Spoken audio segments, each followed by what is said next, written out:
ಪ್ರಾತಃಸ್ಮರಣೀಯ ಪೂಜ್ಯಪಾದ ಜಗದ್ಗುರು ಶಿವಾನಂದ ಮಹಾಸ್ವಾಮಿಗಳವರನ್ನು,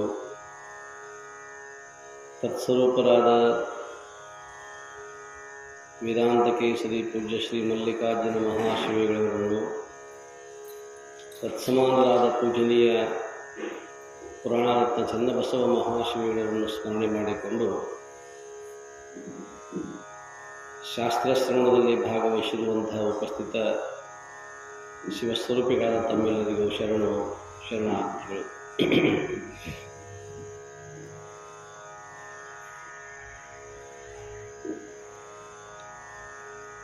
ಯೋಗ ಪ್ರತಿಪಾದನಾ ಸ್ಥಳದಲ್ಲಿ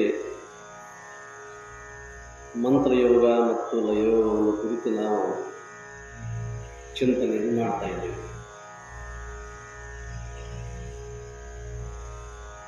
ಕ್ರಿಯೆಗಳಲ್ಲಿ ಎರಡು ರೀತಿಯಾಗಿರುವಂತಹ ಕ್ರಿಯೆಗಳು, ಒಂದು ಬಾಹ್ಯ ಕ್ರಿಯೆ, ಒಂದು ಅಂತರ ಕ್ರಿಯೆ. ಬಾಹ್ಯದಲ್ಲಿ ಆಗ್ತಕ್ಕಂತಹ ಅನೇಕ ಚಟುವಟಿಕೆಗಳೇನಿರ್ತಾವ ಅವು ಸ್ವತಂತ್ರವಾಗಿರ್ತಕ್ಕಂಥ ಚಟುವಟಿಕೆಗಳಲ್ಲ. ನಿಯಂತ್ರಣ ಅನ್ನುವಂಥದ್ದು ಆಂತರಂಗಿಕವಾಗಿರ್ತಕ್ಕಂಥ ಒಂದು ಶಕ್ತಿ ಇರುತ್ತೆ. ಅದರ ಮೇಲೆ ಅವಲಂಬಿತವಾಗಿ ಬಹಿರಂಗದ ಕ್ರಿಯೆಗಳು ನಡೆಯುತ್ತವೆ. ಯಾವುದೇ ಕ್ರಿಯೆಗಳು ಬಹಿರಂಗದಲ್ಲಿ ನಡೆದರೂ ಕೂಡ ಆ ಕ್ರಿಯೆಗೆ ಸಂಪೂರ್ಣವಾಗಿರ್ತಕ್ಕಂಥ ತೇಜಸ್ಸು ಅಂತರಂಗದಲ್ಲಿರ್ತಕ್ಕಂಥ ಆಂತರಿಕವಾಗಿರ್ತಕ್ಕಂತಹ ಕ್ರಿಯೆ. ಆದರೆ ನೇರವಾಗಿ ಆಂತರಂಗಿಕವಾಗಿರ್ತಕ್ಕಂಥ ಶಕ್ತಿ ನೇರವಾಗಿ ಅದನ್ನು ಮಾಡಲಿಕ್ಕೆ ಬರೋದಿಲ್ಲ. ಈ ಒಂದು ವಸ್ತು ಅದು, ಈ ವಸ್ತುವನ್ನು ತೆಗೆದುಕೊಂಡು ನಿಮಗೆ ನಾನು ಕೊಡಬೇಕಾಗಿದೆ. ಕೊಡೋ ಕ್ರಿಯೆಯನ್ನು ಕೈ ಮಾಡಿ, ಆ ಕೈ ಈ ಕ್ರಿಯೆಯನ್ನು ಮಾಡಬೇಕಾಯಿತು ಅಂತಂದ್ರೆ ಒಳಗೊಂದು ಏನು ಹೇಳಿದೆ, ಅದು ಹೇಳಿದಾಗ ಈ ಕೆಲಸವನ್ನು ಇದು ಮಾಡಿ. ಒಬ್ಬ ಆಫೀಸರ್ ತನ್ನ ಕಾರ್ಕೂನನಿಗೆ ಅಥವಾ ಒಬ್ಬ ಸಿಪಾಯಿಗೆ ಒಂದೇನಾದರೂ ಕೆಲಸವನ್ನು ಹೇಳ್ತಾನೆ, ಅವನ ಕೆಲಸವನ್ನು ಮಾಡಲಿಕ್ಕೆ ಇವನಿಗೆ ಬರುವುದಿಲ್ಲ, ಇವನ ಕೆಲಸ ಮಾಡಕ್ಕೆ ಅವನು ಬರೋದು. ಆದರೆ ಹೊರಗಿರುವಂಥ ಸಿಪಾಯಿ ಅಥವಾ ಒಬ್ಬ ಕಾರ್ಕೂನ ಆ ದೊಡ್ಡ ಸಾಹೇಬನಿಗೆ, ಆಫೀಸರಿಗೆ ಕೈ ಕೆಳಗೆ ಕೆಲಸ ಮಾಡ್ತಕ್ಕಂಥ ಅವನೂ ಬೇಕು, ಇವನೂ ಬೇಕು. ಇಬ್ಬರೂ ಇದ್ದಾಗ ಮಾತ್ರ ಒಂದು ಕಾರ್ಯ ಅಂತಕ್ಕಂಥದ್ದಾಗಲಿಕ್ಕೆ ಸಾಧ್ಯ. ಸಾಹೇಬ್ ಹೇಳ್ತಾನೆ, ಈ ಫೈಲ್ ಓದು, ಇಂಥಲ್ಲಿ ಕೊಟ್ಟು ಬಾ ಅಂತ. ಸಾಹೇಬನೇ ಕೊಡುವುದಿಲ್ಲ, ಸಾಹೇಬ ಬೆಲ್ ಹೊಡಿತಾನೆ, ಸಿಪಾಯಿ ಬರ್ತಾನೆ, ಇದು ಓದು, ಈ ಫೈಲ್ ಅಲ್ಲಿ ಕೊಡ್ತ. ಅದು ಸಿಪಾಯಿ ಸಾಹೇಬ್ ಹೇಳೋದಿಲ್ಲ, ಈ ಫೈಲ್ ಅವ್ರು ಕೊಟ್ಟು ಬಾ ಹೇಳುವುದು ಅವನ ಕೆಲಸ ಅಲ್ಲ. ಸಾಹೇಬರು ಮೊದಲು ತಂದಿಟ್ಟಿದ್ದ ಒಬ್ಬ ಕಾರ್ಕೂನ್ ಇಟ್ಟಿರ್ತಾನೆ, ಎಲ್ಲ ಚೆಕ್ ಮಾಡ್ತಾನೆ, ಸಹಿ ಮಾಡ್ತಾನೆ, ಇದು ನೋಡೋದು ಅಲ್ಲಿ ನಿರ್ದೇಶಿಸಬಾರ್ದು. ಸಾಹೇಬ ಆಂತರಂಗಿಕವಾಗಿರ್ತಕ್ಕಂಥ ಕೆಲಸ ಮಾಡಿ, ಸಿಪಾಯಿ ಇದು ನೋಡು ಮುಗಿಸು, ಅದ್ರ ಒಳಗೆ ಏನು ಗೊತ್ತಿಲ್ಲ. ಅದೆಲ್ಲ ತಾತ್ಪರ್ಯ ಸಾಹೇಬ ಆಫೀಸಲ್ಲಿ. ಒಂದು ಹೂವನ್ನು ಎತ್ತಿ ನಿಮಗೆ ನಾನು ಕೊಡಬೇಕಾಗೈತೆ ಅಂತಂದ್ರೆ ಹೂವು ಎತ್ತಿ ಅದನ್ನು ಕೊಡುವಂತ ಕೊಡು ಒಳಗೊಂದು ಹೇಳ್ತದೆ. ಹೇಳಿದಾಗ ಈ ಕೈ ಅಂತಕ್ಕಂಥದ್ದು ಕೆಲಸವನ್ನು ಮಾಡಲಿಕ್ಕೆ ಸಾಧ್ಯ. ಹಂಗೆ ಜಗತ್ತಿನಲ್ಲಿ ಯಾವುದೇ ಇವತ್ತು ತೆಂಗು ನಮ್ಗೆ ಎಳ್ನೀರು ಕೊಡ್ತದೆ, ಎಳನೀರು ನೇರವಾಗಿ ಎಳನೀರು ಬಂದಿಲ್ಲ, ಕೆಳಗಡೆ ಇರ್ತಕ್ಕಂಥ ಅನೇಕ ಸಾಮಗ್ರಿಗಳು ಕೆಲಸ ಮಾಡಕ್ಕೆ ಅವೆಲ್ಲ ಓದಿ ಮುಟ್ಟಿಸ್ತಾರೆ. ಪೈಪ್ಲೈನ್ ಐತಲ್ಲ ಒಳಗೆ, ಎಲ್ಲಿಂದ ಪೈಪ್ಲೈನ್, ಎಲ್ಲಿಂದೋ ನೀರು ತೊಗೊಂಡು ಬಂದು ಒಳಗಡೆ ನಮ್ಮ ಕಣ್ಣು ಮರೆಯಲ್ಲಿ ಇರ್ತಕ್ಕಂಥದ್ದು. ಆದರೆ ನೇರವಾಗಿ ನಾವು ಬೇರು ಕುಡಿತೀವನು ಇಲ್ಲ. ಬೇರಿನ ಮೂಲಕವಾಗಿ ಫಿಲ್ಟರ್ ಆಗಿ ಅಲ್ಲಿ ಹೋಗಿ ಬಹಳ ಶುಭ್ರವಾಗಿರ್ತಕ್ಕಂಥ ಜಲ ಅದನ್ನು ಕುಡಿದಾಗ ರೋಗಿಗೆ ರೋಗ ಅನ್ನತಕ್ಕಂಥದ್ದು ನಾಶ ಆಗುತ್ತೆ, ಹಿತ ಆಗುತ್ತೆ. ಹಂಗಿಲ್ಲಿ ಕ್ರಿಯೆಗಳು ಎರಡದಾವ. ಒಂದು ಬಹಿರಂಗದ ಕ್ರಿಯೆ, ಒಂದು ಅಂತರಂಗ. ಬಹಿರಂಗದ ಕ್ರಿಯೆಯನ್ನು ನಮ್ಮಲ್ಲಿರ್ತಕ್ಕಂಥ ಎಲ್ಲ ಅವಯವಗಳು ಮಾಡ್ತಾರೆ. ಆದರೆ ಮಾಲೀಕ್ ಮಾತ್ರ ಒಬ್ಬ. ನೀವು ಅಂತಿರ್ತೀರಿ ಸಬ್ ಕಾ ಮಾಲೀಕ್ ಏಕ್ ಹೇ, ಇಡೀ ಎಲ್ಲದಕ್ಕೂ ಮಾಲೀಕ್ ಒಬ್ಬ ಅದಾನ. ಹಂಗೆ ಈ ಜಗತ್ತಿಗೆ ಒಬ್ಬ ಮಾಲೀಕ್ ಅದಾನ, ಹಂಗೆ ಈ ಶರೀರಕ್ಕೆ ಒಬ್ಬ ಮಾಲಕ ಅದ. ಅದರ ಆಶ್ರಯದಲ್ಲಿ ಎಲ್ಲವೂ ಕೂಡ ನಡ. ಇದರಲ್ಲಿ ವಿಶಿಷ್ಟವಾಗಿರ್ತಕ್ಕಂಥದ್ದು ಅರಿವು, ಚೇತನ ಅಂತಕ್ಕಂಥ ಒಬ್ಬ ಮಾಲೀಕದ. ಅದು ಮನಸ್ಸಿಗೆ ಬೋಧ ಆಗ್ತದೆ. ಮನಸ್ಸು ಇಂದ್ರಿಯಗಳಿಗೆ ಹೇಳುತ್ತೆ. ಒಂದಕ್ಕೊಂದು ಸಂಬಂಧ ಹೇಳುತ್ತೆ. ಆದರೆ ನಾವು ನಮ್ಮ ಕೆಲಸ ಕಾರ್ಯಗಳನ್ನು ಇಲ್ಲಿ ಏನು ಮಾಡಬೇಕಾಗಿದೆ ಅಂತಂದ್ರೆ ಹೊರಗಿಂದು ಬಳಸ್ಕೋಬೇಕು, ಒಳಗಿಂದು ಬಳಸ್ಕೋಬೇಕು. ಇಲ್ಲಿ ಯೋಗ ಇದೆ. ಯೋಗ ಅಂದರೆ ಕೂಡೋದು, ಸಮರಸ ಆಗೋದು. ಇಲ್ಲಿ ವಿಯೋಗ ಇಲ್ಲ.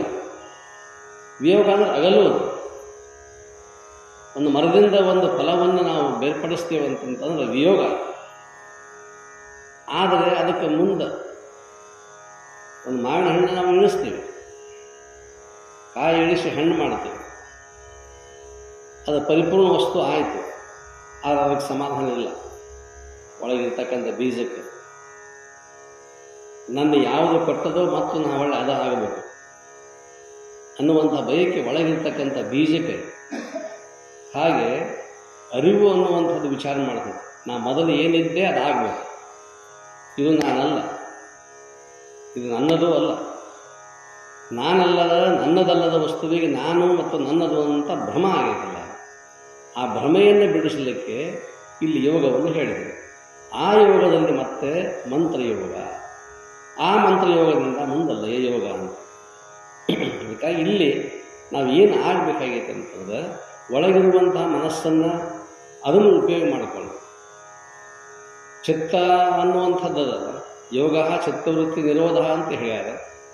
ಆ ಚಿತ್ತವೃತ್ತಿಯನ್ನು, ಆ ಮನಸ್ಸನ್ನು ನಿಯಂತ್ರಣ ಮಾಡುವಂಥ ಕೆಲಸವನ್ನು, ನಿಯಂತ್ರಣ ಅಂತೇನಿಲ್ಲ, ಕೆಲಸ ಬೇರೆ ಹಚ್ಚೋದಷ್ಟೇ.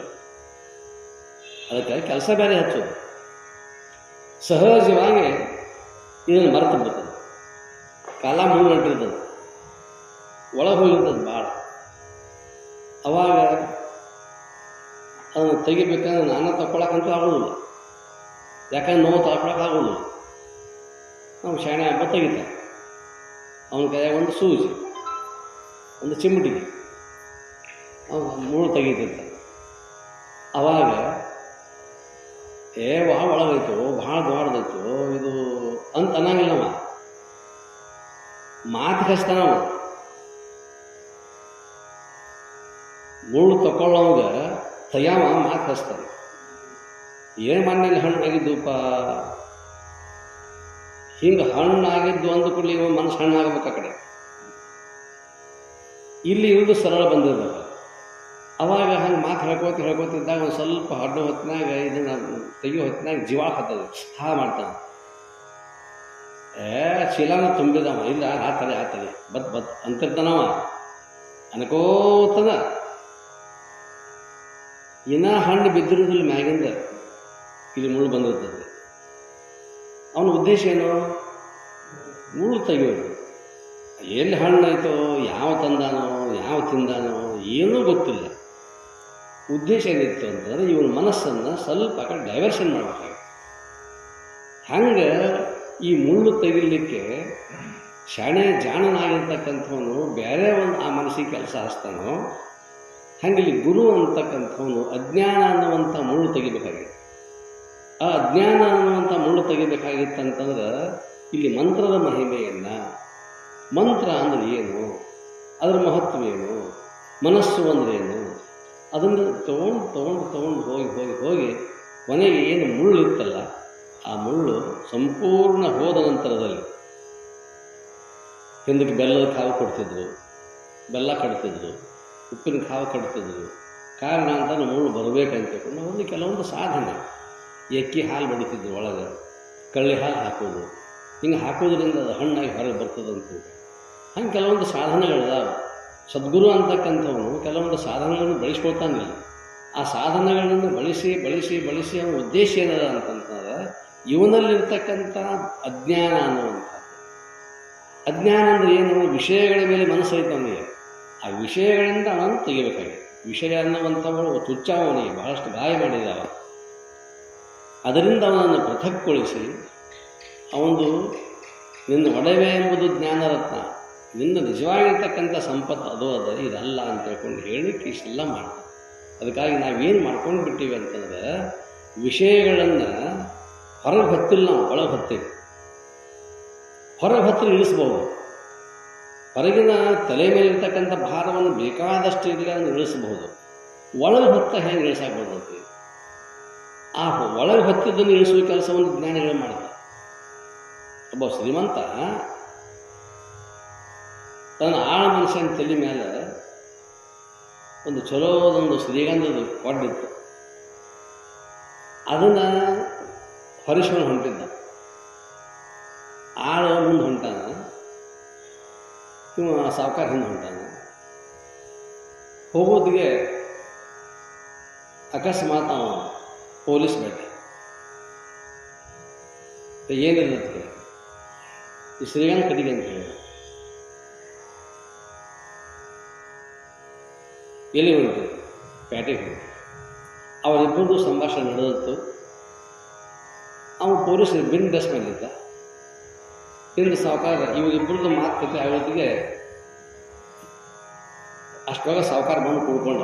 ಇಬ್ಬರದು ಸಂಭಾಷಣೆ ನಡೆದಿತ್ತು. ಏನಪ್ಪ ಡ್ರೆಸ್ ಇಲ್ಲ, ಪೊಲೀಸ್ ಡ್ರೆಸ್ ಇಲ್ಲ. ಏನಪ್ಪ ಏನು? ಇದು ಯಾರ್ದು? ನಂದ. ಸಾವುಕಾರ ನಂದ.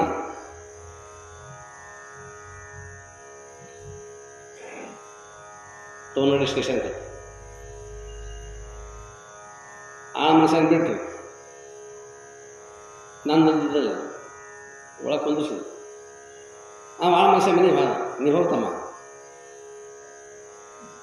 ಹೊತ್ತಾವ ಯಾರು? ಒಳಗೆ ಹೊತ್ತಾವ ಯಾರು? ಇಷ್ಟ ವ್ಯತ್ಯಾಸ. ಮಾಯಾ ಉಪಾಧಿಯಿಂದ ಈ ಮಾಯೆ ಅನ್ನುವಂಥದ್ದು ನಮ್ಮನ್ನೇನು ಮಾಡಿಬಿಟ್ಟದಂದ್ರೆ ಖರೇ ಹೊತ್ತಾವ ಆಳ ಮನುಷ್ಯ. ದೈಹಿಕವಾಗಿ ಶಾರೀರಿಕವಾಗಿ ಆ ಗಂಧದ ಕೊರಡವನ್ನು ಹೊತ್ತಾವ ಆಳ ಮನುಷ್ಯ ಆಗಿದ್ದರೂ ಸಹಿತ ಖರೇ ಒಳಗೆ ಹೊತ್ತಾವ ಸಾಹುಕಾರ, ಆ ಶ್ರೀಮಂತ. ಅವಾಗ ಅವನಿಗೇನು ಶಿಕ್ಷೆ ಆಗಬೇಕು ಅಥವಾ ಆತ ಪ್ರಶ್ನೆ ಬೇರೆ, ಮುಂದಿನ ಪ್ರಕರಣ ಬೇರೆ ಹೋಗ್ರಿ.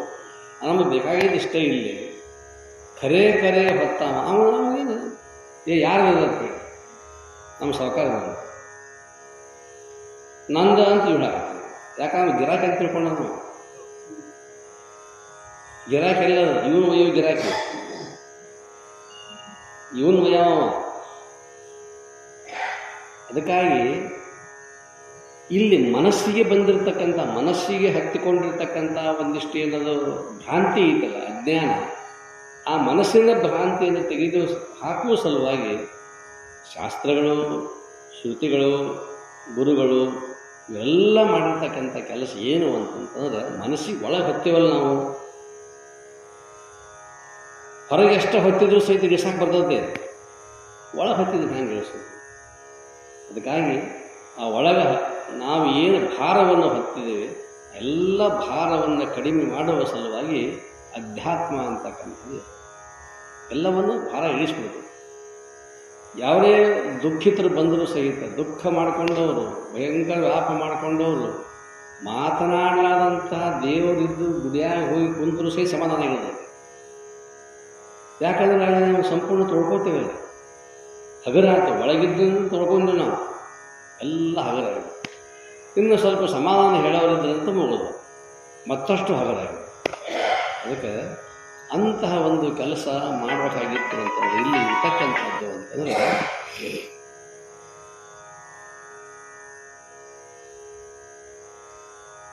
ಮನಸ್ಸನ್ನು ಸಂಪೂರ್ಣವಾಗಿ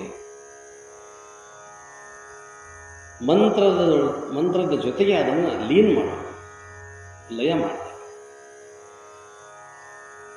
ನಮ್ಮ ದೇಹದಲ್ಲಿ ನಾದ ಬಿಂದು ಕಲೆ ಇವೆ ನೋಡಿ. ದೇಹದಲ್ಲಿ ಅಂತ ದೇಹ ಹೊರಗೈತಿ, ದೇಹ ಇದು ಹೊರಗಿನ ಕ್ರಿಯೆ ಮಾಡ್ತೈತಿ. ನಾದ ಬಿಂದು ಕಲೆ ಒಳಗಿನ ಕೆಲಸ ಮಾಡ್ತಾವೆ. ಅಜಪ ಗಾಯತ್ರಿ ಮತ್ತು ಪಂಚಾಕ್ಷರಿ ಅಷ್ಟಾಕ್ಷರಿಗಳೂ ಉಂಟು. ಅದನ್ನು ಹೇಳ್ತೀನಿ. ಅಜಪ ಗಾಯತ್ರಿ ಮಂತ್ರ ಅಂತ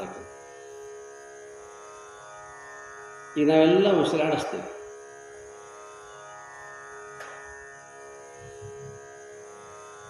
ನಾವು ಯಾರೂ ಮಂತ್ರ ಅಂತ ಇಲ್ಲಿ, ನೀವು ಯಾರೂ ಮಂತ್ರ ಅನ್ನುವಲ್ರಿ. ಉಸಿರಾಟ ಚಲೋ ಐತಲ್ಲ, ಉಸಿರಾಟ ನಡೆದಂತಂದ್ರೆ ಅಲ್ಲಿ ಜಪ ಚಲೋ ಐತೆ. ಅದಕ್ಕೆ ಅಜಪ ಗಾಯತ್ರಿ ಅಂತ. ನಮಗೆ ಗೊತ್ತಿಲ್ಲದ ಕೆಲಸ ನಡೆದೈತೆ, ನಮಗೇನೂ ಅರಿವು ಇಲ್ಲ, ಆದರೂ ಜಪ ಅಂತಕ್ಕಂಥದ್ದು ನಡೆದತ್ತಲ್ಲ, ಅದಕ್ಕೆ ಅಜಪ ಗಾಯತ್ರಿ ಮಂತ್ರ ಹೇಳ್ತೀರಲ್ಲ ನೀವು. ಇಲ್ಲಿ ಜಪ ಮಾಡದೇ ಇದ್ದರೂ ಸಹಿತ ಉಸಿರಾಟ ನಡೆದದಲ್ಲ, ಆ ಉಸಿರಾಟದ ಜೊತೆಗೇ ನಮ್ಮದು ಜಪ ಅಂತಕ್ಕಂಥ ನಿರಂತರವಾಗಿ ಚಲೋ ಐತಿ. ಅದು ನಮಗೆ ಪ್ರಜ್ಞಾಕಿಲ್ಲ ಅಷ್ಟೆ. ಆ ಪ್ರಜ್ಞೆಯನ್ನು ತಂದು ಕೊಡ್ತಕ್ಕಂಥದ್ದು ಸದ್ಗುರುವಿನ ವಾಣಿ ಶ್ರುತಿಗಳು. ಅದಕ್ಕಿಲ್ಲಿ ಅಜಪ ಗಾಯತ್ರಿ ಪಂಚಾಕ್ಷರಿ ಅಷ್ಟಾಕ್ಷರಿಗಳೂ ಉಂಟು. ಅದು 5 ಅಕ್ಷರದ್ದು ನಮಃ ಶಿವಾಯ ಓಂ. ಅಷ್ಟಾಕ್ಷರಿಯೂ ಉಂಟು, 8 ಅಕ್ಷರದ್ದು ಉಂಟು. ಓಂ ನಮೋ ನಾರಾಯಣ ಅಥವಾ ಅನ್ಬಹುದು. ರಾಮ್ ಹ್ರೀಂ ಓಂ ನಮಃ ಶಿವಾಯ, ಇದು 8 ಅಕ್ಷರ. ಇವುಗಳಲ್ಲಿ ನಾದವು ಸಿದ್ಧಿಸಿದರೆ ಮುಂದೆ ಬಿಂದುವಿಗೆ ಒಯ್ಯುತ್ತದೆ. ಈ ಮಂತ್ರಗಳನ್ನು ಅಜಪ ಗಾಯತ್ರಿ ಮಂತ್ರವನ್ನು ಹೇಳ್ತಾ ಹೇಳ್ತಾ ಹೇಳ್ತಾ ಹೇಳ್ತಾ ಹೇಳ್ತಾ ನಾದ ಅನ್ನುವಂಥದ್ದು ಕೇಳಿಸ್ತದೆ. ಆ ನಾದದ ಮುಂದಿನ ಅವಸ್ಥೆ ಯಾವುದು ಅಂತಂದರೆ ಬಿಂದು ಅಂತಕ್ಕಂಥದ್ದು. ಬಿಂದು ಅಂದರೆ ಅದೊಂದು ಬಹಳ ಸೂಕ್ಷ್ಮವಾಗಿರ್ತಕ್ಕಂಥ ವಸ್ತು. ಬಿಂದು ಅಂದರೆ ಏನು? ನಿಮ್ಮ ಜಾಮೆಟ್ರಿ ಒಳಗೆ, ರೇಖಾಗಣಿತದೊಳಗೆ ಅದಕ್ಕೆ ಉದ್ದ ಅಗಲ ಇಲ್ಲ, ಅದಿಲ್ಲದೆ ವರ್ತುಲ ಇಲ್ಲ. ವರ್ತುಲ ಆಗಬೇಕಾದ್ರೆ ಒಂದು ಬಿಂದು ಬೇಕು. ಇಲ್ಲಿ ಎಷ್ಟು ಸೂಕ್ಷ್ಮವಾಗಿರ್ತಕ್ಕಂಥ ಬಿಂದು ಅದೆಯೋ ಅದೇ ಸೂಕ್ಷ್ಮವಾಗಿರ್ತಕ್ಕಂಥ ಬಿಂದು ಅನ್ನುವಂಥದ್ದು ನಾದದ ಹಿಂದೆ ಬರ್ತಕ್ಕಂಥ ಮತ್ತೊಂದು ಸ್ಥಿತಿ. ಅದು ನಾದ, ಒಂದು ಬಿಂದು. ಆಮೇಲೆ ಒಂದು ಕಳೆ ಅಂತಂದ್ರೆ ಮಹಾತ್ಮರ ಭಾವಚಿತ್ರಗಳಿಗೆ ನೋಡಿರ್ತಿರ್ಬೇಕು. ಒಂದು ಪ್ರಭಾವಳಿ ಅಂತ ಬೆಳಕು, ಅದರ ಒಂದು ಕಳೆ ನಾದ ಬಿಂದು ಕಳೆ. ಹುಬ್ಬಿನ ಮಧ್ಯದಲ್ಲಿ, ನಂತರ ಹುಬ್ಬಿನ ಮಧ್ಯದಲ್ಲಿ ಅಂದರೆ ತ್ರಿಕೂಟದಲ್ಲಿ ನಿಂತು ಆನಂದಿಸಬಹುದು. ಅನ್ಯರಿಗೆ ಈ ಯೋಗ ಒಗ್ಗುವುದಿಲ್ಲ. ಯೋಗಿಗಳಿಗೆ ಮಾತ್ರ ಇದು ಸಿದ್ಧಿಸಲಿಕ್ಕೆ ಸಾಧ್ಯ. ಇದನ್ನು ಬಿಟ್ಟರೆ ಉಳಿದ ಅನ್ಯರಿಗೆ ಅಂದರೆ ಗೃಹಸ್ಥರಿಗೆ, ಪ್ರಾಪಂಚಿಕರಿಗೆ ಅದು ಆಗಲಿಕ್ಕೆ ಸಾಧ್ಯ ಇಲ್ಲ. ಆದ್ದರಿಂದಲೇ ರೋಗಿ, ಭೋಗಿ, ಅಂಗಹೀನ ಎಲ್ಲರಿಗೂ ಮಂತ್ರಯೋಗ ಹೇಳಿದೆ.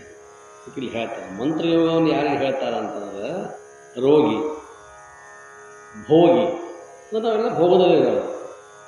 ರೋಗಿಗಳಿಗೆ ಇದೆಲ್ಲ ಮಾಡಲಿಕ್ಕೆ ಆಗುವುದಿಲ್ಲ. ಈ ಯೋಗ ಸಾಧನೆಯನ್ನು ರೋಗಿಗಳಿಗೆ ಹೇಳಿದರೆ ನಾಳೆ ಇವತ್ತು ಹೋಗೋಣ, ಅದು ನಡೆಯೋದಿಲ್ಲ. ಯಾಕಂದ್ರೆ ಪಾಪ ಅದು ಶರೀರ ಸಾಕಲಿಲ್ಲೇ.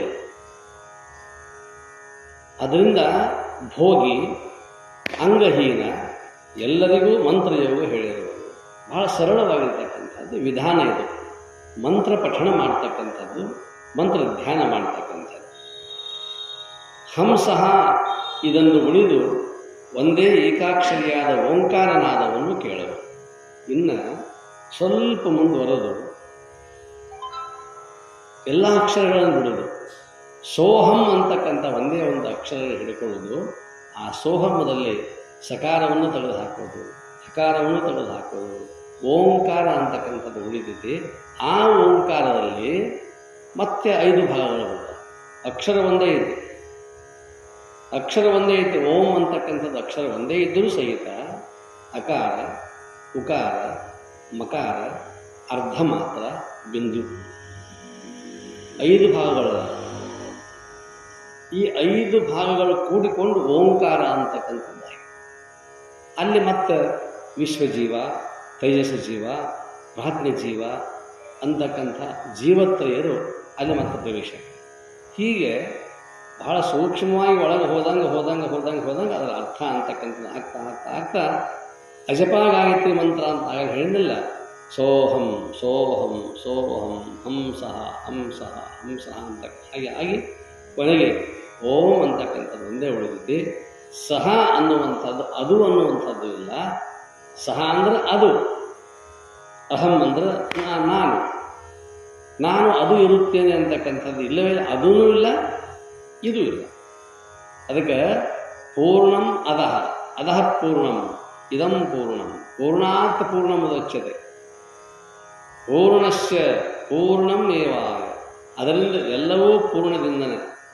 ಹೆಂಗೆ ಪೂರ್ಣ ಪೂರ್ಣ ಪೂರ್ಣ ಪೂರ್ಣ ಅಂತಂದ್ರೆ ಒಂದು 0 ಇದೆ, 4 0 ಇಡ್ತೀವಿ, ತಳಗೆ ಮತ್ತು 4 0 ಇಡ್ತೀವಿ.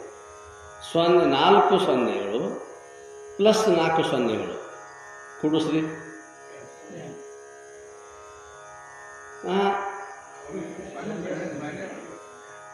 4 0 ನಿಲ್ಲ, 4 ಸೊನ್ನೆಗಳು ಅಧಿಕ್ 4 ಸೊನ್ನೆಗಳು ಈಸ್ ಈಕ್ವಲ್ ಟು 4 ಸೊನ್ನೆಗಳು ಮೈನಸ್ 4 ಸೊನ್ನೆಗಳು 0. 4 ಸೊನ್ನೆಗಳು ಭಾಗಲೇ 0 ಮತ್ತು ಬರೋದು. ನೀವು ಸಂಕಲನ ಮಾಡಿರಿ, ವ್ಯವಕಲನ ಮಾಡಿರಿ, ಗುಣಾಕಾರ ಮಾಡಿರಿ, ಭಾಗಾಕಾರ ಮಾಡಿರಿ. ಹೆಂಗೆ ಮಾಡಿದ್ರು? ಪೂರ್ಣಂ ಅದಃ ಪೂರ್ಣಂ ಇದಂ ಪೂರ್ಣಾತ್ ಪೂರ್ಣಮುದಚ್ಯತೆ. 0 ಪೂರ್ಣ ಅಂದ್ರೆ ಪೂರ್ಣಶ್ಯ ಪೂರ್ಣಂ ಆದಾಯ ಪೂರ್ಣಮೇವಾವಶಿಷ್ಯತೆ. ಕೊನೆ ಉಳಿದು ಅದೇ ಪೂರ್ಣವೇ, ಶೇಷ 0. ಇಲ್ಲಿ ಹಂಸ ಇದನ್ನು ಉಳಿದು ಒಂದೇ ಮಹಾ ಏಕಾಕ್ಷರಿಯಾದ ಓಂಕಾರನಾದವನ್ನು ಕೇಳುವರು. ಇದನ್ನೂ ಕೇಳುತ್ತಾ ಜಗದ್ ವಿಷಯಾದಿಗಳನ್ನು ಮರೆಯರು. ಇಲ್ಲಿ ಓಂಕಾರನಾದವನ್ನು ಕೇಳ್ತಾ ನೀವು ಸಹಜವಾಗಿ ಆ ಓಂ ಅನ್ನುವಂಥದ್ದನ್ನು ಏಕಾಕ್ಷರಿ ಮಂತ್ರವನ್ನು ಒಂದೇ ಸ್ವರದಲ್ಲಿ ನೀವು ಹೇಳ್ತಾ ಕೂತಿರಿ ಅಂತಂತಂದ್ರೆ ಜಗತ್ತು ಮರಿತದೆ, ವಿಷಯಾದಿಗಳು ಮರಿತಾವೆ. ಯಾಕಂದ್ರೆ ಅ ಉ ಮ ಅರ್ಧ ಮಾತ್ರ ಬಿಂದು ಅಲ್ಲಿ ಮನಸ್ಸು ಸಂಪೂರ್ಣವಾಗಿ ಬೆರೆತು ಹೋದ ನಂತರದಲ್ಲಿ ವಿಷಯಗಳು ನಮ್ಮ ಕಣ್ಣಿಗೆ ಕಾಣುವುದಿಲ್ಲ. ಮತ್ತು ವಿಷಯಗಳ ಧ್ಯಾನ ಇದ್ದಾಗ ಇದು ಆಗೋದಿಲ್ಲ, ಎರಡರಾಗ ಒಂದು ಆಗೋದು. ಇದಾಗಬೇಕು, ವಿಷಯಗಳ ಧ್ಯಾನ. ಜೀವನು ಬ್ರಹ್ಮದಲ್ಲಿ ಐಕ್ಯನಾಗಬೇಕಾದರೆ ಈ ಸಾಧನ ಮಾಡಲೇಬೇಕು. ಜೀವಭಾವ ಅನ್ನುವಂಥದ್ದು ನಮಗೇನಿಲ್ಲ, ಇದನ್ನು ನಾಶ ಮಾಡ್ಕೋಬೇಕಾಯ್ತು ಅಂತಂತಂದ್ರೆ ಸಾಧನೆಯನ್ನು ಮಾಡಲೇಬೇಕು. ರೋಗ ಹೋಗ್ಬೇಕಾಗಿತ್ತು ನಮಗೆ, ಎಲ್ಲಿ ಹೋಗ್ಬೇಕು? ಆರಾಮಿಲ್ಲ, ದೊಡ್ಡ ರೋಗ ಆಗೈತಿ, ಎಲ್ಲಿ ಹೋಗ್ಬೇಕು? ಯಾರು ಹೋಗ್ಬೇಕು? ನಾವು ಹೋಗ್ಬೇಕು. ಇಲ್ಲಿ ಇವತ್ತು ನಂಗೆ ಸೌಡಿಲ್ಲ, ನೀವು ಹೋಗಿ ಬಾ ತೋರಿಸ್ಕೊಂಬ ಅಂದ್ರೆ ಆಗಿದ್ದೆ ಯಾರಿಗೆ? ನನಗಾಗೈತಿ.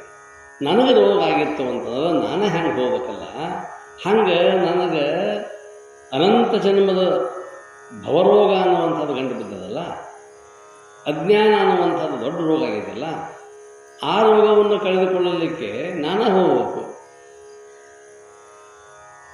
ಅದಕ್ಕೆ ಅಂತಿರಲ್ಲ, ಸ್ವತಃ ಸತ್ತಾಗ ಸ್ವರ್ಕ್ಷ. ಯಾರನ್ನ ಕಳಿಸಿ ಕಳಿಸಿ ಕಳಿಸಿ ನಿಮ್ಗೆ ಬೇಜಾರಾಗಿರ್ತದೆ, ಇದು ಹಿಂಗಾದ ಬಗೆಹರಿಯೋದಿಲ್ಲ, ಸ್ವತಃ ಸತ್ತಾಗ ಸ್ವರ್ಗ ಸಿಗೋದು ನಡಿ ಅಂತ ತಿಳ್ಕೊಂಡು ಸ್ವತಃ ಅವಾಗ ನಾವು ಕಾರ್ಯಪ್ರವೃತ್ತ ಆಕ್ಯವಲ್ಲ. ಹಂಗೆ ಇಲ್ಲಿ ನಾವು ಈ ಮೋಕ್ಷ ಆಗಕ್ಕೆ ಅಥವಾ ಏನಾರ ಮಾಡಕ್ಕೆ ದೇವರ ಪೂಜೆ ಮತ್ತೊಬ್ಬರ ಕೈಲೇ ಮಾಡಿಸ್ಬಹುದು, ಮತ್ತೊಂದೇನಾರ ಮಾಡಿಸಬಹುದು. ತಾನುಂಬ ಊಟವನ್ನು ತಾ ಮಾಡಬೇಕಲ್ಲದೆ ಬೇರೆ ಮತ್ತೊಬ್ಬರ ಕೈಯಲ್ಲಿ ಮಾಡಿಸಬಹುದೇ? ತನ್ನ ಆಶ್ರಯದ ರತಿ ಸುಖವನ್ನು ತಾನುಂಬ ಊಟವನ್ನು ತಾ ಮಾಡಬೇಕಲ್ಲದೆ ಬೇರೆ ಮತ್ತೊಬ್ಬರ ಕೈಯಲ್ಲಿ ಮಾಡಿಸಬಹುದೇ? ಕೆಮ್ಮನೆ ಉಪಚಾರಕ್ಕೆ ಮಾಡುವರಲ್ಲದೆ ನಿಮ್ಮನ್ನೆತ್ತವಲ್ಲದೋ ಕೂಡಲ ಸಂಗಮದೇವ. ಶರಣರು ಹೇಳ್ತಾರೆ, ನಾವು ಮತ್ತೊಬ್ಬರ ಕಡೆಯಿಂದ ಮಾಡಕ್ಕೆ ಹಚ್ಚೇವಿ, ಕೆಮ್ಮನೆ ಉಪಚಾರಕ್ಕೆ ಮಾಡೋರಲ್ಲ, ಸುಮ್ಮ ಮಾಡ್ಬೇಕಂತ ಮಾಡ್ತಾರೆ. ಉಪಚಾರ ಅಂತ ಕಾಡೋದೇವ್ರು ಕಾಟ ಕಡಿದಂತೆ, ಅದಕ್ಕೆ ಕೆಮ್ಮನೆ ಸುಮ್ಮನೆ ಮನಸ್ಸಾಗೆ ಮಾಡೋದಿಲ್ಲಪ್ಪ. ನೀವಂತ ಯಾವುದಾದ್ರು ಒಂದು ಮಾತು ಹೇಳೋದಿತ್ತು ಅಂತಂದ್ರೆ ಯಾರಿಗಾದ್ರು ಹೇಳಬೇಕಾಗಿತ್ತು ಅಂತಂದ್ರೆ ಮನಸ್ಸಲ್ಲೇ ಹೇಳಿದ್ರೆ ಕೆಲಸ ಹಾಕಿತ್ತು, ಮನಸ್ಸಲ್ಲೇ ಹೇಳಿಲ್ಲ ಅವರು, ಸಹಜವಾಗಿ ಅಂತ. ಹಂಗಿಲ್ಲಿ ನಾನು ಸ್ವತಃ ಸಾಧನೆಯನ್ನು ನನಗೆ ಸಿದ್ಧಿ ಆಗಬೇಕಾಗಿತ್ತು ಅಂದರೆ ಸ್ವತಃ ನಾನೇ ಆ ಸಾಧನೆಗೆ ಇಳಿಬೇಕು. ಜೀವ ಬ್ರಹ್ಮ ಆಗಬೇಕು, ಜೀವ ಶಿವ ಆಗಬೇಕು ಅಂದಾಗ ಮಾತ್ರ ಅದು ಸಾಧ್ಯ. ಅದರಲ್ಲಿ ಜೀವನೇ ಶಿವನಾಗ್ತಾನೆ. ಕಟೀನ ಬೆಂಕಿ ಹಾಕೈತೆ, ಅದ ಇದ್ಲಾಕೈತೆ. ಈ ಹಾಳಿ ಒಂದು ಬೆಂಕಿ ಹಾಕಿದ್ರೆ ಇದ್ಲಾಗಂದ್ರೆ ಆಗೋದಿಲ್ಲ. ಯಾವುದು ಇದ್ಲಾಗಬೇಕು, ಯಾವುದು ಕೆಂಡಾಗಬೇಕು, ಅದಕ್ಕೆ ಅಧಿಕಾರ ಇದೆ. ಚಲೋ ಒಳಗಟ್ಟಿಗಿತ್ತಂತಂದ್ರೆ ಅದು ಬೆಂಕಿ ಬಿತ್ತು ಅಂತಂದ್ರೆ ಇದ್ಲೇನು ಹಾಕೈತಿ, ಬೆಂಕಿ ಹಾಕೈತಿ, ಬೂದಿ ಹಾಕೈತಿ. ಇದಾತಂದ್ರೆ ಎದಕ್ಕೆ ಬರ್ತೈತೆ? ಇದು ಸುಡ್ತಾನೆ, ಬೆಂಕಿ ಹಾಕ್ತೀವಿ. ಕಟ್ಟಿಗೆ ಹಾಕಿವಿ ಅಂತ ತಿಳ್ಕೊಂಡು ಹಾಳೆ ಓದು ಹಾಕಿದ್ರೆ ಎಂತಾದ್ರೂ ಸಾಧ್ಯ ಐತೆ? ನಮ್ಮನೆ ಕರಕಲಾಕೈತೆ. ಇದು ಬೂದಿನ ಆಗೋದಿಲ್ಲ, ಇದು ಆಗೋದಿಲ್ಲ, ಹಾಕೈತೆ ಕರಿ ಬೂದಿ, ಎದಕ್ಕೂ ಉಪಯೋಗ ಇಲ್ಲ. ಹಂಗೆ ಅಧಿಕಾರ ಯಾರಿಗದ ಅಂತ ಕೇಳಿದ್ರೆ ಈ ಜೀವನಿಗೆ. ಈ ಜೀವ ಅಂದರೆ ಈ ಮನುಷ್ಯ, ಈ ಮಾನವನಿಗೆ ಮಾತ್ರ ಅದು ಸಾಧ್ಯ, ಜ್ಞಾನವನ್ನು ಮಾಡಿಕೊಳ್ಳೋಕ್ಕೆ ಸಾಧ್ಯ. ಅದಕ್ಕೆ ಜೀವನವು ಬ್ರಹ್ಮದಲ್ಲಿ ಐಕ್ಯನಾಗಬೇಕಾದರೆ ಈ ಸಾಧನ ಮಾಡಲೇಬೇಕು. ಅಂದರೆ ಮುಂದೆ ಸೂರ್ಯಚಂದ್ರರಿಗಿಂತಲೂ ಮಿಗಿಲಾದ ಬಿಂದುಮಯ ಪ್ರಕಾಶವನ್ನು ನೋಡುವುದು. ಸೂರ್ಯನನ್ನು ನೋಡುವುದಾಗುವುದಿಲ್ಲ ನಮಗೆ. ಇಂಥ ಅನೇಕ ಕೋಟಿ ಕೋಟಿ ಸೂರ್ಯನ ಬೆಳಕನ್ನು ನಾವು ಅದನ್ನು ಕಾಣಲಿಕ್ಕೆ ಸಾಧ್ಯ ಐತಿ ಆ ಸಾಧನೆಯಿಂದ. ತ್ರಿಗುಣ ತ್ರಿತಾಪಗಳನ್ನು ಮೀರಿ ಹೋಗುವುದು, ನಡೆಯುವುದು. ಇದು ಬಿಗಿ ಎನಿಸಿದರೆ ನಾಲಿಗೆ ರುಚಿ ಬಿಡಬೇಕು. ಇಲ್ಲಿ ಏನು ಹೇಳ್ತಾರಂತಂದ್ರೆ ಸ್ವಲ್ಪ ಇಂದ್ರಿಯ ನಿಗ್ರಹ ಅನ್ನುವಂಥದ್ದು ಇರಬೇಕು.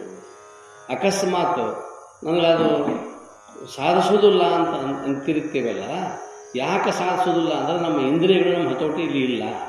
ಅದಕ್ಕೆ ಇಲ್ಲಂತಾರೆ ಅವರು ಬಾಯಿ ಚಪಲ ಅಂತಕ್ಕಂಥದ್ದನ್ನು ನಿಲ್ಲಿಸಬೇಕು. ಯೋಗ ಮಾಡ್ಕೊಂತ ಹೋಗೋ ಹೊತ್ತಿನೊಳಗೆ ಯೋಗಿ ಆಗಿರ್ತಕ್ಕಂಥವನಿಗೆ ಇವತ್ತು ಯಾವಾಗ ಶುಕ್ರವಾರ ಬಜ್ಜಿ ಕರೀತಾರೆ, ಬಜಾರ್ದಾಗ ಬಜ್ಜಿ ಮಾಡ್ತಾರೆ. ಎಲ್ಲೆಲ್ಲಿ ಏನೇನು ಕರೆದದ್ದು ಕಾಣ್ತೈತಿ ತೊಗೊಂಡು ತಿನ್ಕೋತಿ ಯೋಗ ಮಾಡ್ತಾನಂದ್ರೆ ಅದಕ್ಕೆ ಅವ್ರು ನಾಲಿಗೆ ಹೇಳ್ತಾರೆ, ನಾಲಿಗೆ ಪಥ್ಯ ಹೇಳ್ತಾರೆ. ರೋಗಿ ಆಗಿರ್ತಕ್ಕಂಥವ್ನು ಹೆಂಗೆ ಪಥ್ಯ ಮಾಡಬೇಕು ಹಾಗೆ ಇಲ್ಲಿ ಯೋಗಿ ಆಗಿರ್ತಕ್ಕಂಥವನು ಸಹಿತ ಅವನು ಕೂಡ ಪಥ್ಯ ಪಾಲಿಸಬೇಕು. ಮೆಲುವ ಬಾಯಳು ಮಂತ್ರ ನಿಲ್ಲುವುದೇ ಅಂತಾರೆ. ಯಾವಾಗಲೂ ಸಹಿತ ಬಾಯಾಡಿಸುವಂತ ಇರ್ತಕ್ಕಂತಹ ಒಂದು ನಾಲಿಗೆಯೊಳಗೆ ಮಂತ್ರ ನಿಲ್ಲ ಅಂತಂತಂದ್ರೆ ಅದೊಂದು ಕೆಲಸ ಮಾಡೋಕ್ಕತ್ತೈತಿ. ಈ ಕೆಲಸ ಮಾಡೋಕ್ಕೆ ಸಾಧ್ಯ ಆಗೈತಿ, ಒಂದು ಕೆಲಸ ಮಾಡೋದು ಬಾಯಾಡಿಸ್ಬೇಕಾದ್ರೆ ಒಂದು ಯೋಚಿಸಿದ್ದ, ಇಲ್ಲಾಂದರೆ ಮಂತ್ರ ಹೇಳಬೇಕು. ಎರಡರಾಗ ಒಂದಾಗೋದು. ನಾ ಬಾಯಾಡಿಸುತ್ತೇನೆ ಮಂತ್ರನೂ ಅಂತೇನೆ ಅಂತಂದ್ರೆ ಸಾಧ್ಯ. ನಾಲಿಗೆ ರುಚಿ ಬಿಡಬೇಕು. ರುಚಿ ಗೆದ್ದರೆ ಋಷಿ ಆಗಬೇಕು. ದನ ಮೆಲಕಾಡಿಸಿದಂತೆ ಯಾವತ್ತೂ ತಿನ್ನುವವರಿಗೆ ಸಾಧ್ಯವಾಗದು. ಮೆಲುವ ನಾಲಿಗೆಯೇ ಸಲುವುದೇ ಈ ಲಯಯೋಗ. ದನಗಳು ಹಂಗೆ ಯಾವಾಗಲೂ ಮತ್ತು ಯಾವತ್ತೋ ಸುಮ್ಮನೆ ತಿನ್ನಂಗಿಲ್ಲ. ನಾವು ಹಸರಾಗ ಮಾತ್ರ ಅಷ್ಟೇ ಚಲೋ ತಂಗೆ ತಿಂತಾವ, ತಿಂದು ಆರಾಮ್ ಮಲ್ಕೊಂಡು ಮೇಲೆ ಕಾಣಿಸೋದ. ಅದಾದ್ರೆ ಸ್ವಭಾವ. ದನದಂತ ದನ ಮೇಲೆ ಕಾಣಿಸ್ತೈತಿ, ನೀ ಯಾಕೆ ಮೇಲೆ ಕಾಣಿಸೋದಿಲ್ಲ? ದೇವರ ಧ್ಯಾನ ನೀನು ಯಾಕೆ ಮಾಡಬಾರ್ದು? ಇದು ಲಯಯೋಗ, ಮಂತ್ರಯೋಗ, ಲಯಯೋಗ. ಇನ್ನು ಮೂರನೇದು ಹಠಯೋಗ. ಹಠಯೋಗ ಅಂತಂದ್ರೆ ಬಹಳ ಬಲಾತ್ಕಾರದಿಂದ ಮಾಡಬೇಕು, ಅಷ್ಟು ಮನಸ್ಸು ಕಠೋರ ಬೇಕಾದ್ರೆ, ಭಾಳ ಕಠೋರ. ಜೈನ ಮುನಿಗಳಿದ್ದಾರೆ, ಎಷ್ಟು ಕಠೋರ, ಭಾಳ ಭಾಳ ಭಾಳ ಕಠಿಣ ನಿಯಮಗಳು. ಅಷ್ಟು ಕಠಿಣ ನಿಯಮಗಳು ಯಾವ ಧರ್ಮದಲ್ಲೂ ಇದೆ. ಭಾಳ ಕಾಲಿನಡಿಗೆನೇ ಹೋಗಬೇಕು, ಕೈಯೊಳಗೆ ಊಟ ಮಾಡಬೇಕು. ಕೈಯೊಳಗೆ ಇರಿಸ್ಕೊಂಡು ಊಟ ಮಾಡೋ ಹೊತ್ತಿನಾಗ ಒಂದು ಕೂದಲ ಹೀಗೆಲ್ಲ ಹುಡುಕಾಡ್ತಿರ್ತಾರೆ. ಒಂದು ಕೂದಲ ಒಂದು ಕಡ್ಡಿ ಬಂತು ಅಂತಂದ್ರೆ ಮುಗೀತು. ಆ ತುತ್ತು ಅಲ್ಲದೆ ಒಂದು ಯಾವ ತುತ್ತು ಸ್ವೀಕಾರ ಮಾಡ್ತಾರೆ. ನೀರು ಸಹಿತ ಕುಡಿಯೋದು. ಅದಕ್ಕೆ ಅವರು ಜೈನ ಮುನಿಗಳು ಊಟ ಮಾಡೋದಕ್ಕಿಂತ ಮೊದಲ ನೀರು ಕುಡಿತಾರೆ. ಅಕಸ್ಮಾತು ಈ ಕೈಯೊಳಗೆ ನೀಡಿಸ್ಕೊಂಡಿರ್ತಕ್ಕಂಥ ಮೊದಲನೇ ತುತ್ತಿನೊಳಗನ ಕಸಕಡ್ಡಿಗಳು ಅಥವಾ ಅದೇನಾದರೂ ಒಂದು ಬಂತು ಅಂದ್ರೆ ಹುಡುಕ್ಯಾಡ್ತಿರ್ತಾರೆ ಅವರು. ನಮ್ದು ಹಂಗೆ ಆಗೋದಿಲ್ಲ. ಹಸದಾಗ ಯಾರು ಕಟ್ಟಿಗಿರಲಿ ಕುಳ್ಳಿರಲಿ,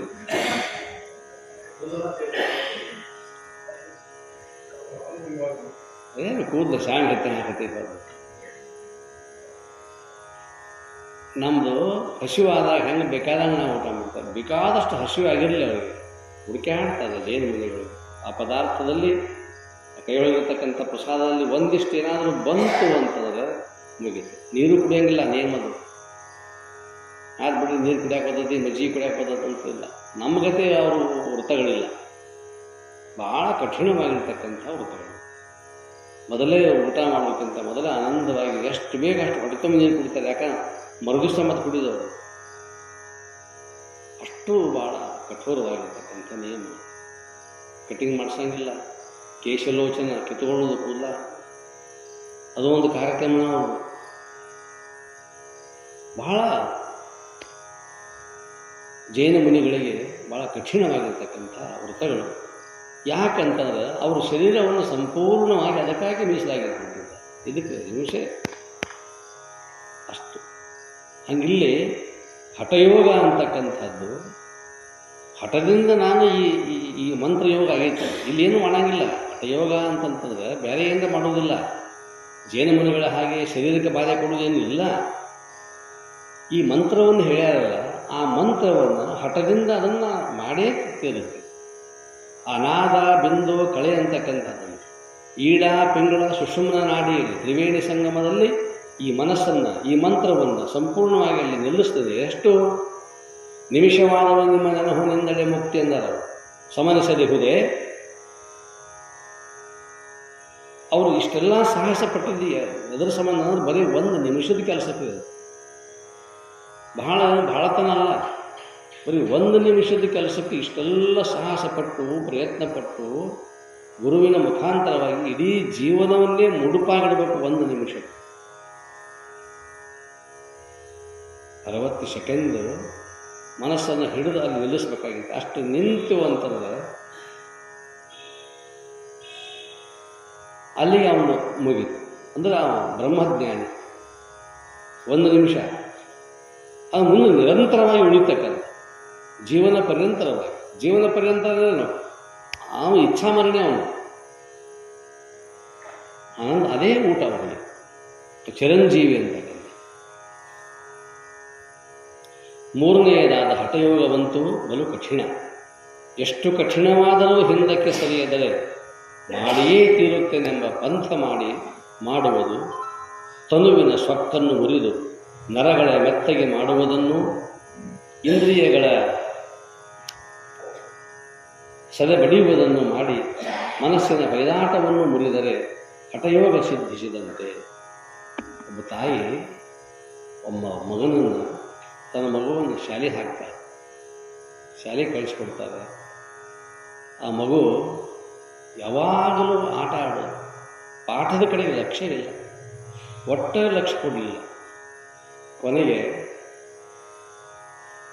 ಮಾಸ್ತರು ಜೇಜರ್ ಹಾಗೆ ಹಾಗೆ ಹಾಗೆ ಹಾಗೆ ಅವರ ತಾಯಿಯನ್ನು ಕರೆಸಿಕೊಂಡು, ನಿನ್ನ ಮಗ ಶಾಲೆ ಕಲಿಯೋದಿಲ್ಲ, ಕರ್ಕೊಂಡು ಹೋಗಿಬಿಡಿ, ಏನು ಸಾಧಿಸೋಣ, ಹೇಳಿದ್ದು ಕೇಳಂಗಿಲ್ಲ, ತಂದೆ ತಾ ಬಿಡಂಗಿಲ್ಲ, ಏನು ಮಾಡೋದು ಅಂತ ಹುಡುಗನ ತೊಗೊಂಡು ಎಲ್ಲ ಹುಡುಗನ ಕೆಡಿಸ್ತಿದ್ರು, ಕರ್ಕೊಂಡು ಹೋಗಿ ಅಂತ ತಿಳ್ಕೊಂಡು ಜಬರಿಸ್ತಾರೆ. ಅವಾಗ ತಾಯಿ ಹೇಳಿಬಿಡ್ತಾರೆ, ಈ ಮಗುವಿನಿಂದ ಏನೂ ಆಗುವುದಿಲ್ಲ ಅಂತ ನೀವು ಅಂದಿರಲ್ಲ, ಇದೇ ಮಗನಿಂದಲೇ ಏನು ಮಾಡಿ ತೋರಿಸ್ತೇನೆ ಅಂತ ತಿಳ್ಕೊಂಡು ಚಾಲೆಂಜ್ ಮಾಡ್ತಾರೆ ತಾಯಿ. ಛಲ ಇದು, ಹಠ ಇದು. ಬಹಳ ಮಂದಿ ನೋಡಿ ಹೋಗುವ ನಿನ್ನಂಥವ್ರು ಅಂತಾರೆ ಮಾಸ್ತರ್, ಬಹಳ ಮಂದಿ ನೋಡಿ ಹೋಗಿ ನಿನ್ನಂಥವ್ರು. ಆಯ್ತು, ನೋಡಿರಬಹುದು, ಮಾಡಿ ತೋರಿಸ್ತೀನಿ ಕೆಲಸ ಅಂತ ತಿಳ್ಕೊಂಡು ತಾಯಿ ಪಾಠ ಹೇಳಕ್ಕೆ ಶುರು ಮಾಡ್ತಾಳೆ. ಏನು ಅದ್ಭುತವಾಗಿರ್ತಕ್ಕಂಥ ಜ್ಞಾನಿ ಆಗ್ತಾನೆ. ಅವನೇ ಮುಂದೆ ಥಾಮಸ್ ಆಲ್ವಾ ಎಡಿಸನ್ ಆಗ್ತಾನೆ, ದೊಡ್ಡ ವಿಜ್ಞಾನಿ ಆಗ್ತಾನೆ. ಅವನ ಸಲುವಾಗಿ ನಾವು ಶಾಲೆಗೆ ಹೋಗ್ಬೇಕು, ಅವೇನು ಮಾಡ್ಯಾನಂತ ಕಲಿಯಾಕ. ಅಷ್ಟೊಂದು ಅದ್ಭುತವಾಗಿರ್ತಕ್ಕಂಥ ಅವ ಶಾಲೆಗೆ ಬಂದಿರತಕ್ಕಂಥ ವಿದ್ಯಾರ್ಥಿ, ಶಾಲೆಯನ್ನೇ ಕಲಿಯುವುದಿಲ್ಲ, ಅವನಿಗೆ ಜ್ಞಾನನೇ ಆಗುವುದಿಲ್ಲ ಅಂತಕ್ಕಂಥ ಒಬ್ಬ ವಿದ್ಯಾರ್ಥಿ, ಅದನ್ನು ತಾಯಿ ಸ್ವೀಕಾರ ಮಾಡ್ತಾರೆ, ಛಲದಿಂದ ಸ್ವೀಕಾರ ಮಾಡ್ತಾರೆ, ಹಠದಿಂದ ಸ್ವೀಕಾರ ಮಾಡ್ತಾರೆ. ಅವನನ್ನು ಜ್ಞಾನಿಯನ್ನು ಮಾಡಬೇಕು. ಬರೀ ಜ್ಞಾನಿ ಅಲ್ಲ, ವಿಜ್ಞಾನಿ. ಎಡಿಸನ್ ಅಂತಕ್ಕಂಥ ಥಾಮಸ್ ಆಲ್ವಾ ಎಡಿಸನ್ ಅಂತಕ್ಕಂಥ ಎದರಿಂದ ಅದ? ತಾಯಿ ಹಠದಿಂದ, ತಾಯಿ ಛಲದಿಂದ ಮಾಡಿ ತೋರಿಸಿದ್ದವು. ಅದೇ ರೀತಿಯಾಗಿ ಅವನು ತಯಾರ. ಬಹುತೇಕ ನನಗೆ ಅನ್ನಿಸ್ತದೆ ಅವನ ಆ ಜ್ಞಾನ, ಆ ತಾಯಿಯ ವಾತ್ಸಲ್ಯ, ತಾಯಿಯ ಮಾರ್ಗದರ್ಶನ ಆಗಿದ್ದಕ್ಕೆ ಶ್ರೇಷ್ಠ ವಿಜ್ಞಾನಿ ಅಂತ ಅನಿಸ್ಕೊಂಡ. ಇವತ್ತು ಆ ವಿಜ್ಞಾನಿಯನ್ನು ಕುರಿತು ನಾವು ಸಂಶೋಧನೆ ಮಾಡಬೇಕು. ಶಾಲೆಗೆ ಬರಲಾರ್ದವನು ಇವತ್ತು ನಾವು ಹೋಗಿ ಶಾಲೆಗೆ ಅವನ ಬಗ್ಗೆ ಅಭ್ಯಾಸ ಮಾಡ್ತೀವಿ. ಕಾರಣ ಅಂತಲ್ಲ, ಹಠ. ಬರೀ ಸಾಮಾನ್ಯವಾಗಿರ್ತಕ್ಕಂಥ ಲೌಕಿಕವಾಗಿರ್ತಕ್ಕಂಥ ವಿದ್ಯೆಯನ್ನು ಪಡ್ಕೊಳ್ಳೋದಕ್ಕೆ ಇಷ್ಟು ಹಠ ತೊಟ್ಟು ಮಾಡಿದ, ಇನ್ನು ಅದಕ್ಕೆ ಎಷ್ಟು ಹಠ ಮಾಡಬೇಕು. ಹಠಯೋಗ ಅಂತಕ್ಕಂಥದ್ದು ಬಹಳ ಬಹಳ ಕಠಿಣವಾಗಿರ್ತಕ್ಕಂಥ. ಮನಸ್ಸಿನ ಹೊಯ್ದಾಟವನ್ನು ಮುರಿದರೆ ಹಠಯೋಗ, ನಂತರ ರಾಜಯೋಗ, ಶಿವಯೋಗ. ಅರುವೇ ಪೂರ್ಣ ಬ್ರಹ್ಮವೆಂದು ನಂಬಿ ಅರುವಿನ ಅರುವು ತಾನಾಗಿ ಸ್ವರೂಪ ಸ್ಥಿತಿಯಲ್ಲಿದ್ದು ಅರುವು ಕುರುಹುಗಳೂ ತೋರದೆ ತಾನೇ ತಾನಾಗಿರುವುದು ಇದೇ ಶಿವಯೋಗ. ಶಿವಯೋಗ ಅಂದರೆ ಏನಂತ ಹೇಳ್ತಾರೆ, ಅರುವು ಅನ್ನುವಂಥದ್ದು ಐತಲ್ಲ, ಆ ಅರುವು ಮತ್ತು ಈ ಕುರುಹು ಅಂದರೆ ಈ ದೇಹ, ಆ ನಂತರ ಆಂತರಂಗಿಕವಾಗಿರ್ತಕ್ಕಂಥ ಒಂದು ಕುರುಹನ್ನು ನಾನು ನೋಡಿಕೊಂಡಿದ್ದೇನಲ್ಲ, ನಾದ ಬಿಂದು ಕಳೆ ಅತೀತ, ಅದು ಕುರುಹು. ಆ ಅರುವು ಇಲ್ಲ, ಕುರುಹು ಇಲ್ಲ, ಏನೇನೂ ಇಲ್ಲ. ಹೇಳಿದಲ್ಲಿ ಮೊನ್ನೆ ನಿಮಗೆ ದೀಪವೂ ಇಲ್ಲ, ಕರ್ಪೂರವೂ ಇಲ್ಲ. ದೀಪವೂ ಇಲ್ಲ, ಕರ್ಪೂರವೂ ಇಲ್ಲ, ಎರಡೂ ಎಲ್ಲಿ ಹೋದರೂ ಗೊತ್ತಿಲ್ಲ. ಹಾಗಿಲ್ಲಿ ಅರುವು ಅನ್ನುವಂಥದ್ದಿಲ್ಲ, ಈ ದೇಹ ಅನ್ನುವಂಥದ್ದು ಇಲ್ಲ, ದೇಹದ ಭಾವವು ಅಂತಕ್ಕಂಥದ್ದಿಲ್ಲ. ಇದು ಯಾವ ರೀತಿಯಾಗಿರ್ತಕ್ಕಂಥ ಅರಿತು ಬೆರೆತು ಮರೆತು ಮಾಯವಾಗುವುದೇ ಶಿವಯೋಗ ಅಂತಾರೆ ಅವರು. ಅರಿತು ಬೆರೆತು ಮೊದಲು ಅರಿಬೇಕು, ಏನೇನು ಅರಿಬೇಕು, ನಾವು ಯಾರು ಅನ್ನೋದು ಅರಿಬೇಕು. ಆಮೇಲೆ ಅದನ್ನು ನಾವು ಬೆರಿಬೇಕಲ್ಲ, ಮಂತ್ರಯೋಗದ ಮೂಲಕವಾಗಿ, ಲಯಯೋಗದ ಮೂಲಕವಾಗಿ, ಹಠಯೋಗದ ಮೂಲಕವಾಗಿ ಬೆರಿಬೇಕಲ್ಲ. ಎಲ್ಲಿ ಬೆರಿಬೇಕಂತಂದು ಹೇಳ್ಯಾರ, ಬೆರೆತೇನೆ ಅನ್ನುವಂಥದ್ದನ್ನು ಮರಿಬೇಕು. ಅರಿತು ಬೆರೆತು ಮರೆತು ಮಾಯವಾಗುವುದೇ ಶಿವಯೋಗ. ಶಿವಯೋಗದ ಲಕ್ಷಣ ಇದೆ. ಅಂತಹ ಅರಿವನ್ನು ಕುರಿತಾಗಿ ನಾವು ಚಿಂತನೆಯನ್ನು ಮಾಡಿಕೊಂಡಾಗ ಅರಿವೂ ಮಾಯ ಆಗಬೇಕು, ಮರೆವೂ ಮಾಯ ಆಗಬೇಕು. ಅರಿವು ಮರೆವುಗಳು ಎರಡೂ ಮಾಯವಾದಾಗ ನಾನು ಅನ್ನುವಂಥ ಸ್ಥಿತಿ ಅಲ್ಲಿ ಗೋಚರ ಆಗುತ್ತೆ. ಅದು ಹೆಂಗೆ ಸಾಧ್ಯ ಆಗತ್ತಿದೆ? ಅರಿವರಬೇಕು, ಕುರುಹರಬೇಕು. ನಮಗೆ ಪ್ರಪಂಚಕ್ಕೆ ಎರಡೂ ಬೇಕಲ್ಲ. ಅರಿವು ಬೇಕು, ಈ ಕುರುಹು ಬೇಕು. ಶರೀರವೂ ಬೇಕು, ಮನಸ್ಸೂ ಬೇಕು, ಆತ್ಮವೂ ಬೇಕು, ಎಲ್ಲವೂ ಬೇಕು. ಆದರೆ ಇಲ್ಲಿ ಅವರು ಹೇಳ್ತಕ್ಕಂಥದ್ದು ಇವೆಲ್ಲವನ್ನು ಮೀರಿರ್ತಕ್ಕಂಥ ಒಂದು ಯಾವುದೋ ಒಂದು ವಸ್ತು ಇದೆ ಅಂತ ಹೇಳಿರಲಿಲ್ಲ. ಆ ವಸ್ತು ಅವ ಕಂಡ ಅಂತ ತಿಳ್ಕೊಳ್ಳೋಣ, ಅವ ಅನುಭವಿಸಿದ ಅಂತ ತಿಳ್ಕೊಳ್ಳೋಣ. ಅವ ಅನುಭವಿಸಿದ್ದಂತಕ್ಕಂಥದ್ದನ್ನು ನಾನು ಹೆಂಗೆ ಅನುಭವಿಸೋದು? ಅವನ ಮಟ್ಟಿಗೆ ಅಷ್ಟೇ ಆದ. ಅದರ ಸಮೀಪ ಹೋಗಿ ಹೇಳ್ತಾರೆ ಅಷ್ಟೇ, ಹಿಂಗೈತೆ ಅಂತ ಹೇಳ್ಬೋದು ಅಷ್ಟೇ. ಆದರೆ ಅದು ಮಾತು ಮನಗಳಿಂದ ತತ್ವವೇನಿದೆ ಅದಕ್ಕೂ ಸಿಗಲಾರ. ಇಲ್ಲಿಗೆ ಜೀವನವು ಮಾಡಿಕೊಳ್ಳುವ ಕಾರ್ಯ ಸಮಾಪ್ತಿಯಾಯಿತು. ದುಃಖದಿಂದ ಸದಾ ಬಳಲುತ್ತಿದ್ದ ಸ್ಥಿತಿಯು ನಿವೃತ್ತವಾಯಿತು. ಅದು ಮೊನ್ನೆ ಹೇಳಿದ ನಿಮಗೆ, ಆತ್ಯಂತಿಕ ದುಃಖ ನಿವೃತ್ತಿ ಪರಮಾನಂದ ಪ್ರಾಪ್ತಿ. ಆತ್ಯಂತಿಕ ಅಂತಂದರೆ ಎಷ್ಟೋ ಜನ್ಮಗಳಿಂದ ಬಂದಿರತಕ್ಕಂಥದ್ದು ಆ ದುಃಖ ಅನ್ನುವಂಥ ಇದೆಲ್ಲವೂ ಕೂಡ ಹೋಯಿತು. ದೇವರಂತೆ ದೇವರಾಗಿ ಅರಿಯುವುದು, ಮರೆಯುವುದು, ಮೆರೆಯುತ್ತಲಿರುವುದು ಕ್ರಮದಿಂದ ಯೋಗ ಮಾಡುತ್ತಾ ನೆಲದಲ್ಲಿ ಪಂಚಮವಾದ ಈ ಶಿವಯೋಗವು ಸಿದ್ಧಿಸುವುದು. ಸಾಧನೆ ಅಂತಕ್ಕಂಥದ್ದು ಮಾಡ್ತಾ ಮಾಡ್ತಾ ಮಾಡ್ತಾ ಹೋದಂಗೆ ಆ ಶಿವಯೋಗದ ಸಮರ್ಥಿ ಅಂತಕ್ಕಂಥದ್ದಾಗ್ತದೆ.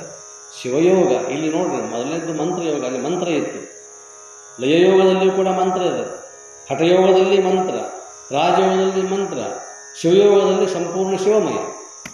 ಏನು ಈ ರೀತಿಯಾಗಿರ್ತಕ್ಕಂತಹ ಇಷ್ಟೊಂದು ಪಂಚಯೋಗಗಳನ್ನು ಕರೀತಾರೆ. ಇವು 5 ಯೋಗಗಳು. ಎಲ್ಲಿ ಅಂತಂದರೆ ಯೋಗ ಪ್ರತಿಪಾದನಾ ಸ್ಥಳದಲ್ಲಿಯೇ 5 ಯೋಗಗಳು: